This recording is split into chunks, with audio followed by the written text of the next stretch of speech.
kemudian dia meninggal dalam keadaan peperangan, namanya syahid. Dan syahid ini dikatakan oleh ulama terbagi menjadi 3. Yang pertama syahid dunia akhirat, yang kedua syahid dunia, dan yang ketiga syahid akhirat. Maksudnya bagaimana? Yang pertama syahid dunia akhirat, yaitu seperti tadi orang yang berperang lawan orang kafir, kemudian dia meninggal dalam keadaan peperangan dan niatnya ikhlas karena Allah. Ini namanya syahid dunia akhirat. Di dunia dihukumi syahid, nanti di akhirat dia berkumpul dengan orang-orang yang mati syahid. Kedudukannya syuhada.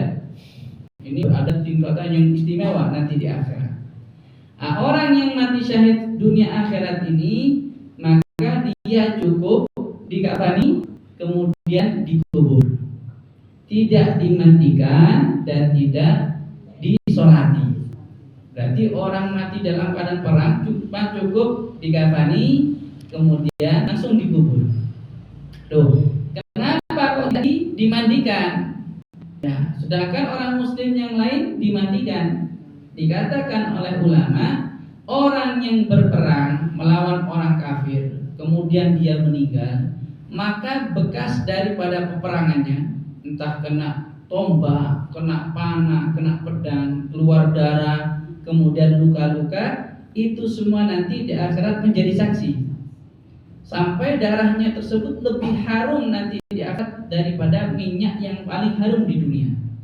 Tapi dikatakan oleh ulama lebih harum dari minyak misik. Padahal misik ini adalah minyak wangi paling harum, yang ngalah-ngalahi multo bu. Multo kena nopo-nopo ini.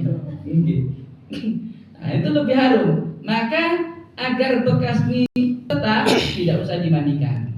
Ya, kalau dimandikan kan nanti bekas daripada peperangan ini kan hilang.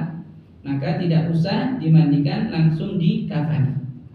Terus kemudian langsung dikubur. Loh, enggak disolati, tidak usah. Loh, kenapa? Dikatakan oleh ulama li'annahu maghfurun lahu. Karena orang yang mati dalam keadaan peperangan syahid itu sudah diampuni oleh Allah. Gak usah disolati. Karena kan kita menyolati mayit itu kan memintakan ampun kepada Allah untuk si mayit. Sedangkan ini sudah diampuni oleh Allah, gak usah. Iya, kalau kita meninggal butuh disolati.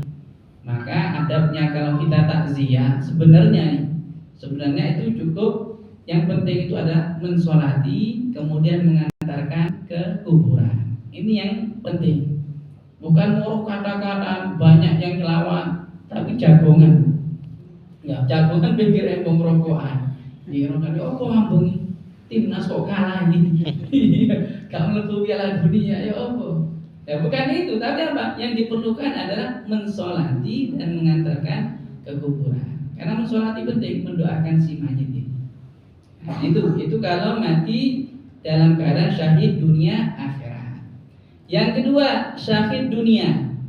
Siapa itu syahid dunia? Sama seperti tadi, orang yang meninggal dalam keadaan peperangan, tapi niatnya karena dunia, bukan karena ikhlas karena Allah. Mungkin saya ingin perang, apa? Ingin mendapatkan ghanimah. Ghanimah itu rampasan perang. Misalkan kita perang sekarang ke Israel, perang ke Israel. Kemudian kita menang, maka hartanya orang-orang Israel itu boleh diambil menjadi ghanimah, namanya rampasan perang. Ya, maka ada perbudakan zaman dulu itu dari hasil perang tadi diambil, itu boleh. Nah, kalau ada orang-orang niatnya karena tadi ingin ghanimah rampasan perang, kemudian dia meninggal, maka di akhirat tidak termasuk orang-orang yang mati syahid. Tapi di dunia sama, seperti orang yang mati syahid tadi itu. Ya, diperlakukan sama, tidak dimandikan dan tidak disolati. Tapi eman-eman di akhirat dia tidak termasuk orang-orang yang syuhada. Ya, itu eman-eman. Karena apa? Niat. Ya, karena niat. Kemudian yang ketiga, syahid akhirat. Apa itu syahid akhirat? Orang yang meninggal dalam keadaan biasa, tidak berperang, tapi